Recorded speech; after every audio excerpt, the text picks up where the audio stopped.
Hey, what's going on? It's your boy, Bat Penis. I don't know. I still feel so weird doing these intros. I never know how to start. You think I would have cracked it by now, but nope, still the same old dipstick on a ripstick. You know me, just shredding the gnar like a pro. So for today's video, I first want you to think of a comedian that you really like. A guy or gal or they, them pal that really just makes your mouth giggle and your belly jiggle. Maybe you're thinking of somebody like John Mulaney or Tom Segura or maybe even Dave Chappelle before he went all, trans people. But one person I bet you didn't even think of, or maybe you did if he's in the title or thumbnail of this video, I don't know, I usually make the decisions last second, is a young, overly Botox, chisel-jawed, freaky-eyed man by the name of Matthew Stephen Rife, also known as just Matt Rife. Now you may remember Matt Rife from being on every single person in the world's TikTok For You page for some reason a few years ago. And if you somehow don't know, Matt Rife was an up-and-coming star in the unfortunately dying industry of stand-up comedy. And he was famous for being very conventionally good-looking and being very good with crowd work, which is a rare thing amongst stand-up comics. As much as I don't really like him, which we will get into later, don't you worry, I can at the very least acknowledge that he is very good at what he does and very good at an aspect of stand-up that a lot of comics just don't practice. Now, I personally have never done stand-up. I would like to do so eventually, but for now, I just prefer the format of sitting on my couch, dick in hand. But I have been a huge fan of stand-up for a very long time. I remember the first time seeing a Jeff Dunham special when I was like 11, and immediately it just rewired my brain, and instantly I was just like, this is it. This is the peak of entertainment. And being a big fan of the genre, something that I've gathered from just being like a common watcher and seeing like podcasts and whatnot of comedians talking about what it's like to do what they do, being good at crowd work is relatively rare. You have to be very good at moving on from point A to point B and moving from line to line and segueing your way in between topics, like improvised topics from random people. And a lot of comedians just simply don't want the hassle, so they prefer not to do crowd work. And that's not to say there aren't any famous comedians that are good at crowd work. You got people like Jimmy Carr, who's really good at crowd work, Stavros Halkias, who's really great at it too. But I don't think it's too crazy or too exaggerative to say that Matt Rife is exceptionally good at crowd work, and that it's definitely the aspect that he's most famous for because it's so rare. Even when you look up on YouTube best comedian crowd work, he's listed in the first two results. And around the time of 2021 to 2023, he was on top of the world. He was absolutely soaring through the air in popularity because not only was he good at crowd work, he's hot too, an attractive comedian. Who does this joker think he is, huh? There's cultural appropriation. Stand-up is for ugly people with lots of trauma,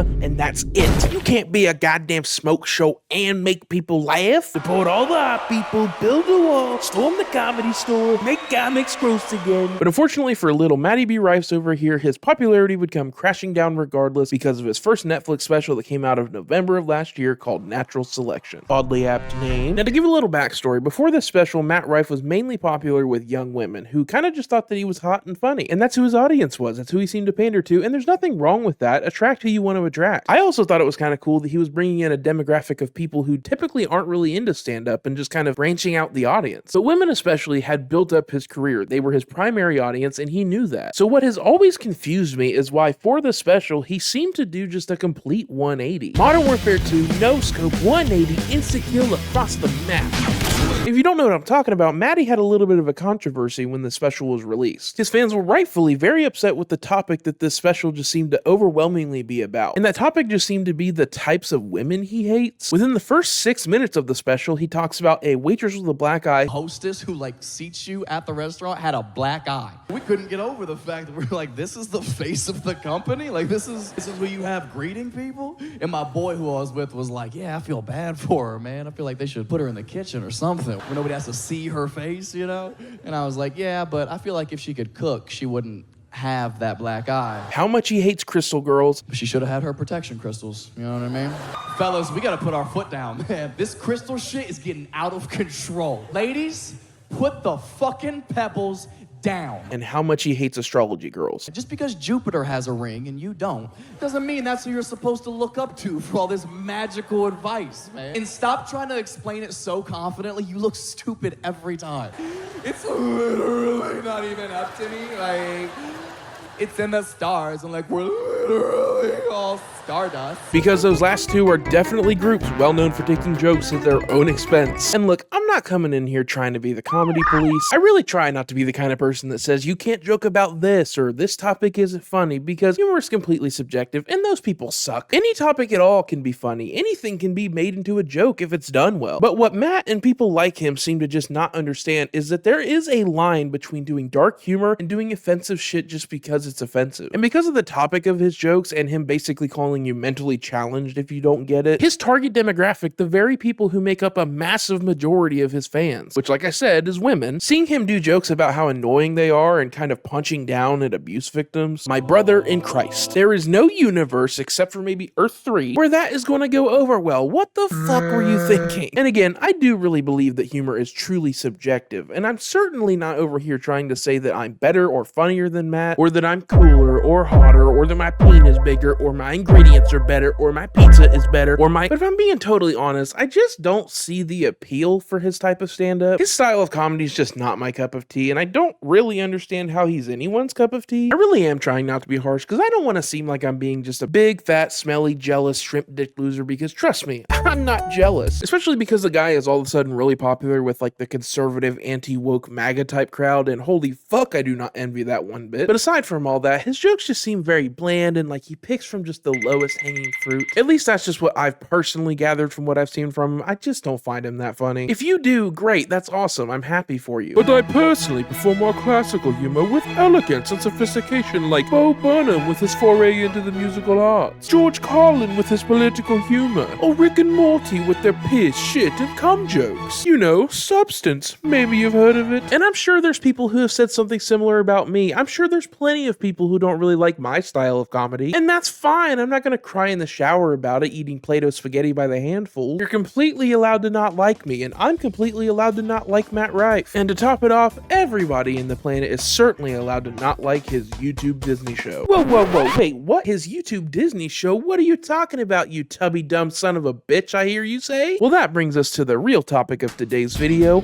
Welcome to Howler. And Welcome to Howler was a short-run series on YouTube that apparently uploaded all 6 of its first episodes on October 21st, 2016. The premise was based around 3 dudes who had just started their freshman year of college, and due to an acceptance error, all 3 of them had to stick in one dorm room. The series cast mainly consisted of former Disney stars, most of whom were actually from a specific Disney show called Kickin' It about kids at a dojo. You've got Leo Howard from Kickin' It, Oana Gregory from Kickin' It, Jason Earls from Kickin' It, and Hannah Montana. Matt Rife, who had at the time been in 2 episodes of Gamer's Guide to Pretty Much Everything, which he was mainly known for Wildin' Out at that point though. It also starred Coy Stewart from Bella and the Bulldogs, which was actually a Nickelodeon show, but I knew him from Agents of S.H.I.E.L.D. and that one Logic music video about suicide. Who can relate? Woo! That song, remember that? Now, I've never seen Kickin' It because I was, I think, a little bit too old for it at the time that it was popular. I had heard of it, but until the research for this video, I had completely forgotten of its existence, just totally scrubbed it from my brain. But to be honest, that show sounds a lot more interesting than this one, especially because 3 people in a dorm room is a relatively normal thing, isn't it? It's not that odd of a scenario to have multiple roommates. But despite that, my curiosity got the best of me, and I saw that the episodes were less than 5 minutes, so I watched the entire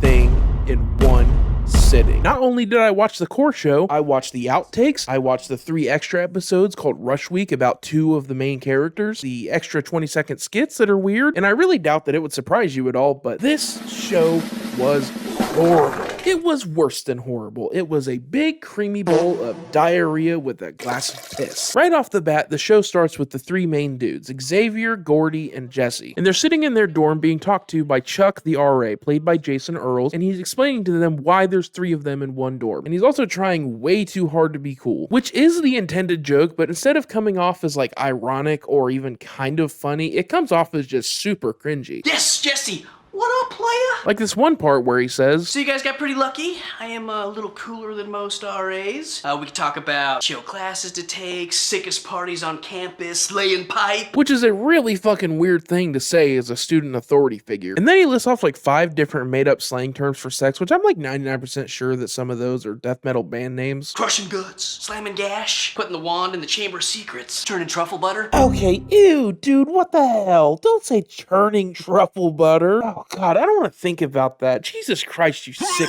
freak. And if you don't know what that is, I'm not going to tell you. You're going to have to look it up. And be warned, it's not a delicious treat. Well, maybe to some people it is. To, like, Diddy, it might be, or John McAfee. They probably love it. Hannah Montana's brother here needs to go read the Bible. Fuck it, he might as well go read the Tanakh and the Quran, too. Get it all out of the way. Some of the religious Avengers. Or the Relengers? I don't know. Why am I thinking about this? Dumb. In this first episode, there's also this moment where Chuck calls Xavier Malcolm Xavier. Boom! Malcolm Xavier gets it! That's so funny, guys. You get it?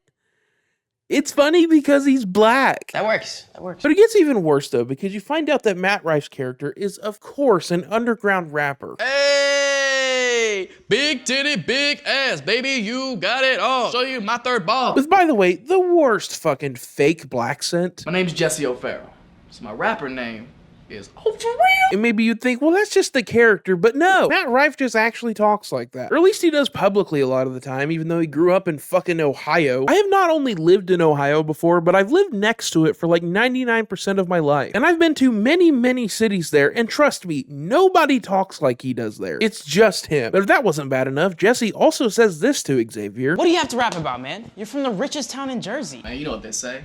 More money, more problem, my nigga. Whoa! Whoa, haha, can't be doing that. Full stop, we are not doing that today. Gonna go ahead and put the kibosh on that little ditty because we're gonna shut this party right the fuck down. At the very least, Xavier does tell him off a little bit and is kind of like, nope, bad kitty, bad racist kitty. You do not belong to H.P. Lovecraft. Spray bottle. You were not saying that. I don't understand what made you feel comfortable enough to say that, but that's not happening at all, ever. So then after that, the girls of the show are finally introduced, and of course they're introduced in the most classic way of, whoa, are those some hot girls? Oh, hi. I gotta call you back. And boy, does that lead them to some shenanigans.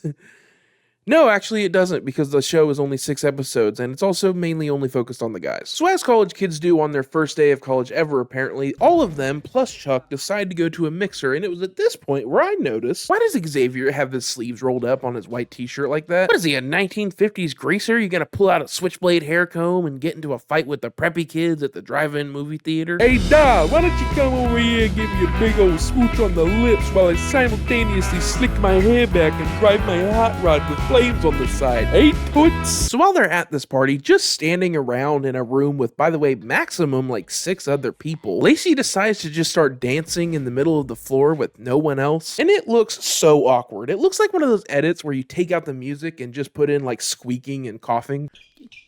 Yes, what I'm saying is like basically. I also then noticed, why do her shorts not have belt loops? Is that a thing? Shorts that are like cut off at the top and frayed and made to look like that? And why couldn't they just add a few extra people dancing in the background? Not only is she the only one dancing, but Jesse and Xavier are just standing off to the side like this. What the fuck, dude? That is so creepy. What is this show? And not only that, but Chuck is also joining in to just stand there and stare too. I got a little creeped out and did the math here. Jason Earls, who is now 47 years old, was 39 years old at the time of this airing on October 2016. And Owano Gregory, who is now 28 years old, would have been 20 at the time of this airing. And if you take a year away for filming and production just to be safe, then he'd be at the time 38 and she'd be 19. Which makes this extra creepy because you have an almost 40-year-old man ogling at a teenager. Alright, Leo DiCaprio, what are you doing here? Go home to your family, you fucking weirdo. But anyway, he's there to tell them that a student got kicked out of school, so one of them can move into a different dorm, and now they don't all 3 have to be in the same one. But now, because all of them are way too into Lacey for some reason, none of them want to move, and so what do? Shotgun some Coors Lights, and whoever finishes last has to move. But they all somehow fuck it up, and then Matt Rife says this weird ass shit. Your hole looks like a vagina after Shaq's done with it. And then surprise, the dean comes to visit. Yay! Gentlemen, I'm Dean Hopper, Dean of Student Housing. Just wanted to check that you guys were settling in okay. And he's played by a guy whose name I refuse to learn because I already know way too much about this show. But he comes into the storyline to literally just kind of say that he's there and that he runs a tight ship. It's kind of unnecessary, honestly. And then Chomo Chucky over here tries to sack tap all the guys before leaving, but it kind of looks like he's just aggressively trying to grab their dicks and then runs away. But despite being warned by the dean, they all decide to throw a party, obviously, but they still need to get alcohol, which none of them can legally buy. And then Gordy comes up with an option that really confuses me because this is how the scene plays out. In San Diego, we would always just do this.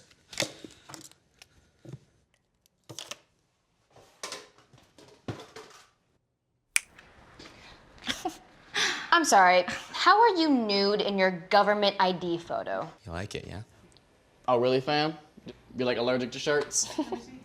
Even a delivery guy wouldn't believe that shirtless photo is real. So he takes out his driver's license, takes out a marker, writes something on it, but there's nothing written on there other than his signature. But that obviously comes with the card. What did he write? What did he do? What makes this license unbelievable? I'm so confused with what they're trying to portray here. None of this makes sense. Oh, wait, I see it, I think. It's not blatantly obvious, but I think he marked a space on the second 9 in 1998. So why are they acting like the picture is the problem? I mean, it is a problem because no BMV would allow you to take your shirt off before taking a picture.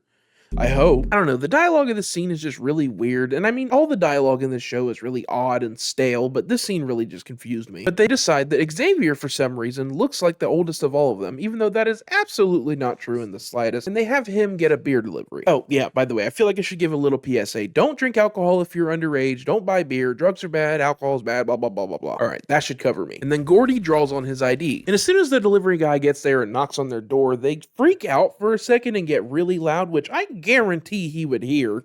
Oh, shit. Okay, I think that's him. Everybody be cool, be calm, don't freak out. Stop freaking out, man. Gordy, give him the ID. And then Xavier gives him the ID, and the one and only, the single good part of this show happens. Oh, ID?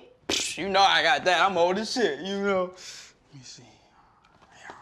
Dear God, please let us illegally purchase this alcohol so we can throw the rager of a year with some chill bros and some big titty mamas that we can bring back to our sexual paradise. Who the hell do you think God is? Amen. So, you an 80s baby too? Cold War? Huh? Oh, Remember that? Shit was crazy, man. God damn. Whoa. Okay, yeah, so you were born in the 80s. Yeah, I was there. Okay. Yeah. Because this says 1898.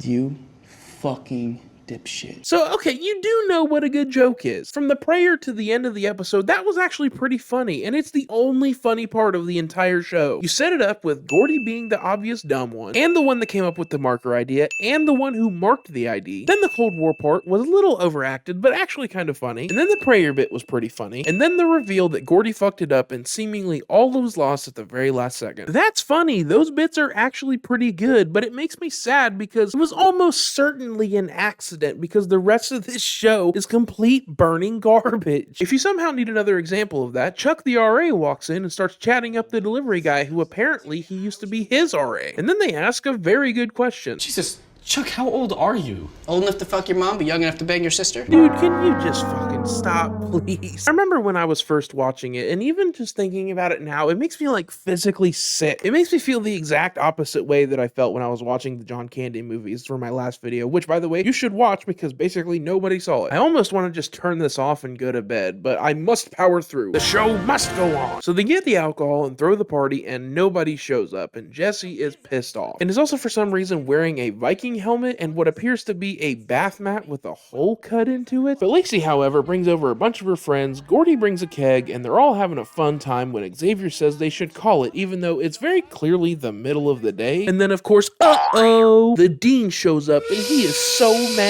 mad that he brings them into the office and threatens to expel them. And I gotta be honest, I wish he would, because then this show wouldn't exist. But he only wants to expel one of them, and Matt, or Jesse, I don't know, I've lost the plot at this point, he takes the fall and he gets expelled and starts packing his things. Until fortunately for Jesse, Xavier finds a loophole that lets them all stay in school together. Any and all offenses committed in the first 8 weeks is considered a grade C charge.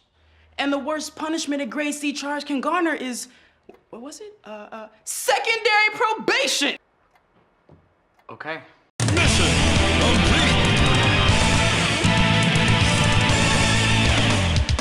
And then Gordy gets a vodka-soaked tampon shoved right up his keister.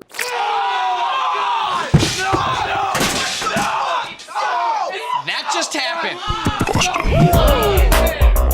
And that, for all intents and purposes, is where this show ends. Technically. There is a single episode that came out like 2 months later where Jesse comes home for winter break and you get to meet his mom, but who the fuck cares? Oh man, well this one really took a toll on me. I meant it seriously earlier when I said that this show made me feel like physically sick. It made me feel like lethargic and I just wanted to go to sleep. That's how awful it was. Would I recommend it? No. Do I like Matt Rife more that I've seen this show? Absolutely not. He's terrible and this made it worse. I don't want to sound like Chevy Chase or anything because fuck that guy, but holy God, whoever thought of this should feel embarrassed. worst. I mean, the plot, the camera work, the dialogue, it was all bad. Who spent the money for this? Who funded this? And why did they do this? The website where this originally aired, Hella TV, doesn't even exist anymore. It just seems like it came out of nowhere, it stopped out of nowhere, and whoever made it just went right back into the shadows. And that's all we'll ever know about Welcome to Howler. And honestly, I don't give a fuck. I don't care. That's fine. It's not like it's a big loss. So guys, that's probably going to be it for today's video. I first heard about this topic from my buddy Poe, who sent me a TikTok about it, and immediately I knew I just had to go in depth on it because I didn't see anybody else who had. I do hope you enjoyed this video, even though I did kind of lose steam there at the end, but bro, this show is so fucking bad. I hated everything about it so much. But anyways, don't forget to like and comment and subscribe and all that ham. And as always, fellas and ladies, I hope I made you laugh. I hope I made you smile, and I will see you when I do this again. Also, please go and watch my John Candy video. Bye.